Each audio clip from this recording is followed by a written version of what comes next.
Hi guys, ako pala si Charlie.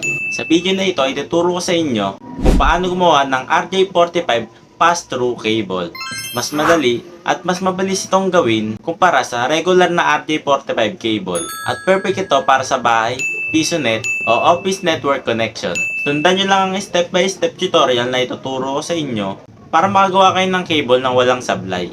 Pero bago ang lahat, kung hindi ka pa nakapag-subscribe sa channel, mag-subscribe ka na. And pakilike na rin ang video na to. So tara guys, simulan natin.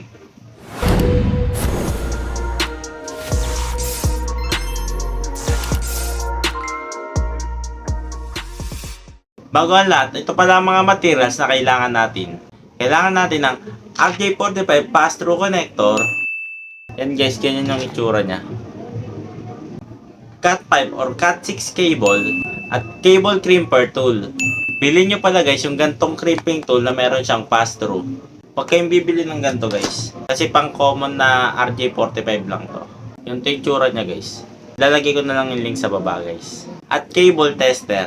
Pero guys, sira pala to guys kaya hindi ko masasample sa inyo to. Pero kapag pass-through naman ang ginawa nyo guys, kahit hindi nyo na kailangan ito kasi bihira lang naman sumablay ang pass-through na RJ45. Simulan natin guys. So yun guys, ang gagawin natin guys ay babalatan muna natin siya. So guys, bali gagamitin nyo tong pabilog na to para makat yung balat ng cable. Hindi siya masyadong didinan, tapos ikutin nyo lang. Ayan guys. Ibukan nyo tong apat, tapos cut nyo tong dalawang to, yung plastic tsaka yung tela. Ayan guys, nakat na. Tapos ito naman guys, papa-straighten nyo to. After nyo ma-straight guys, pag sunod-sunod nyo na yung arrangement ng color nya. Bali ito na lang, sundin nyo na lang to. Kung di ako nagkakamali, bali white, orange, white, green, blue, white, blue, green, white, brown, and brown. Yan guys. Tapos pala kapag na-straight nyo na to guys, cut nyo siya ng straight lang para hindi siya mahirap isuksok. Yan guys. Kuha kayo ng RJ45 na pass-through. Saka nyo isuksok to guys. Yan guys. Ganito yung itsura niya guys kapag napasok nyo na. Nagpas siya sa RJ45. Ganito yung itsura niya guys. Tulak nyo lang to guys. Tapos hilain nyo to. Tapos kapag okay na, suksok nyo siya dito sa babang butas guys. Dito. Suksok natin. Yan. Yan guys. Tapos hilain nyo lang to. Tapos kapag okay na, kakat nyo na guys.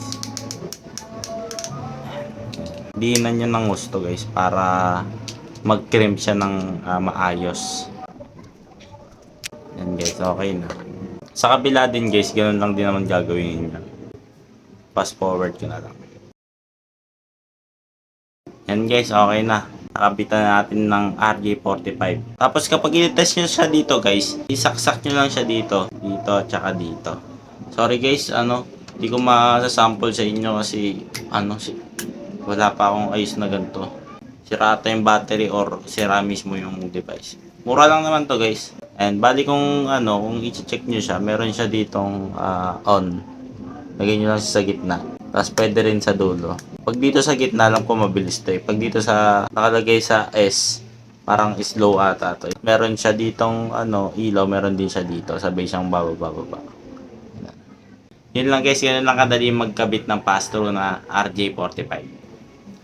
Yun lang guys, ganun lang kadali magkabit ng RJ45 na pass-through. Kung may katanungan pa kayo guys, ay mag-comment na lang kayo sa ibaba. At sasagutin ko ang lahat ng yan. Sana may natutunan kayo sa video ngayon. And kung nagustuhan itong video na ito, pakilike na ng video na to. And pakisubscribe na rin ang channel ko guys. Para mas nakapag gumawa ng mga ganitong content. Yun lang guys, hanggang sa muli. Bye bye!